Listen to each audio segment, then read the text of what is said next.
नमस्कार. स्मार्ट मराठी सुगरण या यूट्यूब चॅनलमध्ये सर्वांचे मनापासून स्वागत. आज आपण गणेश चतुर्थी स्पेशल आपल्या लाडक्या बाप्पाचा आवडता नैवेद्य म्हणून उकडीचे मोदक बनवतो. तर अगदी मऊ लुसलुशीत असे हे पहा, अगदी मस्त असे मोदक आपण बनवूया. ओला नारळ विळीच्या साहाय्याने किसून घेतलेला आहे आणि ह्या वाटीच्या मापानं 2 वाट्या खोबरे आहे. ओला नारळ तर 1 वाटी गूळ घेतलेला आहे. हे प्रमाण बरोबर होतं. गूळ तुम्ही कमी जास्त करू शकता. आणि ह्याच वाटीच्या मापानं मी इथे 1.5 वाटी असं तांदूळाचं पीठ घेतलेलं आहे. आता एवढ्या साहित्यात आपले 20 ते 22 मोदक अगदी मस्त तयार होतात. आणि थोडंसं अगदी तूप घेतलेलं आहे, कारण थोडंसं आपल्याला उकडीसाठी लागणार आहे. आणि पीठ हाताला चिटकू नाही म्हणून आपण थोडंसं वापरणार आहोत. आणि इथे वेलची जायफळची थोडीशी पूड आणि थोडंसं मीठ. तर उकड काढण्यासाठी पहा, इथे मी टोपात आता 2 वाटे आपलं 1.5 वाटी तांदूळाचं पीठ आहे. तर त्याच्यासाठी मी 2.5 वाटे असं पाणी घालणार आहे. तर हे प्रमाण अगदी बरोबर होतं. तर ह्या पाण्यात आपल्याला हे थोडंसं अगदी घेतलेलं मीठ घालायचं आणि 1 चमचा आपण तूप घालूया, म्हणजे अशी उकड मऊ लुसलुशीत मस्त होते. तर आता हे पाणी आपण उकळून घेऊया. तर पाण्याला पहा मस्त उकळी आलेली आहे. तर आता आपण गॅस कमी करायचा आणि याच्यात हे पीठ घालायचं आणि मस्त असं हटून घ्यायचं. तर पीठ मस्त मिक्स झालेलं आहे. तर आता याला आपण 2 ते 3 मिनिट झाकून ठेवूया. फक्त आपल्याला याला थोडीशी वाफ देऊन घ्यायची. तर हे पहा मस्त 2 ते 3 मिनिट मस्त वाफ निघलेली आहे पिठाची. तर हे असंच आपल्याला झाकून ठेवायचं 5 मिनिट. आणि आता आपण मोदकात भरण्यासाठी सारण तयार करूया. सारण बनवण्यासाठी पहा, मी इथे कढई गरम करायला ठेवलेली आहे आणि याच्यात आपल्याला छोटे 2 चमचे असं तूप घालायचं आणि गॅस मोठा ठेवायचा. आणि आता खोबरं घालायचं आणि खोबरं मस्त तुपावर भाजून घेऊया. जास्त वेळ भाजायचं नाही. थोडंसं कोरडं पडलं की आपण याच्यात गूळ घालूया. तर पहा, नारळाचा किस असा मोकळा मोकळा मस्त झालेला आहे. 1 ते 2 मिनिट मस्त मी तुपावर फ्राय करून घेतलेला आहे. तर याच्यात आता आपण गूळ घालूया आणि गूळही असं मस्त मिक्स करून घ्यायचा. तर हे पहा 2 ते 3 मिनिट मी मोठ्या गॅसवर असं सतत परतून घेतलेलं आहे. तर हे पहा इतकं मस्त असं कोरडं झालेलं आहे आणि याच्यापेक्षा जास्त आपल्याला कोरडं करायचं नाही. तर आता आपण गॅस बंद करूया. त्यात आपल्याला ही वेलची जायफळची पूड घालायची. ती सगळ्यात शेवटी घालायची, म्हणजे कसं वेलची जायफळचा स्वाद मस्त असा टिकून राहतो. आणि आता आपलं सारण तयार झालेलं आहे. ताटात पीठ मळायचं आहे. त्या ताटात आपल्याला हे थोडंसं मी आधी तूप लावून घेतलेलं, म्हणजे ही उकड ताटाला चिटकणार नाही.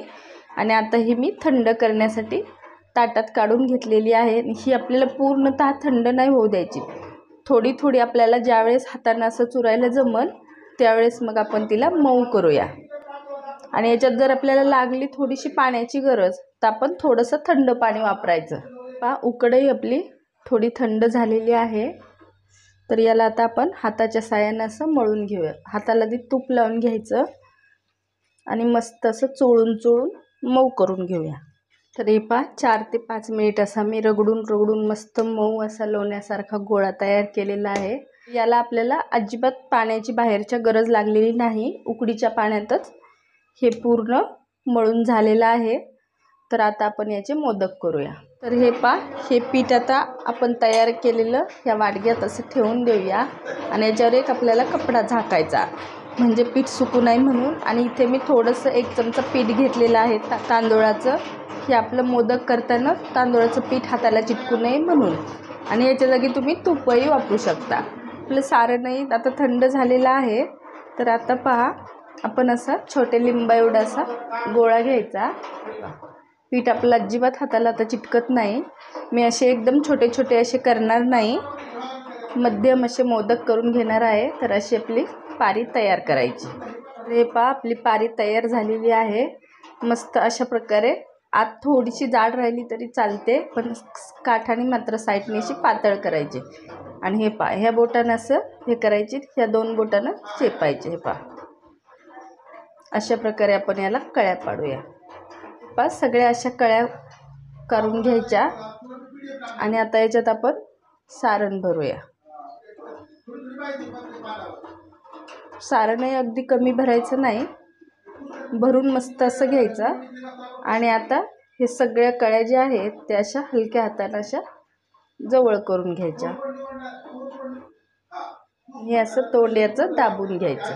हे पहा, अगदी मोदक कसा मस्त तयार होतो. हे पहा, कळ्याही छान दिसत आहेत. आणि आणखी जर तुम्हाला जास्त कळ्या हव्या असतील तर असं थोडंसं चमच्याने याला असं हे करून, चमच्याने थोडंसं हे करून झाल्यानंतर अशा हाताने परत कळ्या पाडून घ्यायच्या. हे पहा, मस्त मोदक दुसराही तयार झालेला आहे. तर आता आपण हे सगळे पिठाचे मोदक असे तयार करून घेऊया. तर हे पहा, एवढे मोदक असे करून झालेले आहेत 10 ते 15. आणि आणखी 5 ते 6 मोदक तयार होतील. तर तोपर्यंत आपण आता हे केलेले मोदक वाफ व्हायला ठेवूया. आणि मोदक वाफ होण्यासाठी मी असं हे चाळणीला असं तेल लावून घेतलेलं आहे, कारण आपल्याकडे केळीचं पान वगैरे नाही म्हणून. आणि असलं तर केळीचं पान ठेवायचं आणि मोदकात अशी थोडी थोडी जागा ठेवायची, म्हणजे कसं मोदक असे फुलतात म्हणून. तर हे पहा, गाळण मोठी असल्यामुळं सगळे मोदक एवढे बसलेले आहेत. तर आता आपण हे कढईत मी पाणी गरम करत ठेवलेलं आहे, तर त्याच्यावर ठेवूया. पाणी उकळत आहे, तर आपण याच्यावर अशी गाळण ठेवूया आणि असं झाकण ठेवूया. 8 ते 10 मिनिट याला मध्यम गॅसवर आपण आता वाफवून घेऊया. तर हे पहा, 8 ते 10 मिनिट झालेले आहेत आणि आता मी गॅस बंद केलेला आहे. तर आता पाहूया आपले मोदक शिजलेत का कसे. तर आता आपण हे थंड व्हायला ठेवूया. ह्या पाण्यावरून आपल्याला गरम पाण्यावरून काढून बाजूला ठेवायचे थंड होण्यासाठी. तर हे पहा, उकडीचे मोदक आपले अगदी थंड झालेले आहेत. आणि हे पहा, अगदी सहजपणे निघतात, कारण ह्या चाळणीला आपण तेल लावलं होतं म्हणून. तर अगदी मस्त असे मऊ लुसलुशीत हे पहा, उकडीचे मोदक आपले खाण्यासाठी तयार आहेत. आजची रेसिपी आवडल्यास व्हिडिओला लाईक, शेअर आणि सबस्क्राईब करायला विसरू नका. पुन्हा भेटूया नवीन रेसिपीसोबत. धन्यवाद.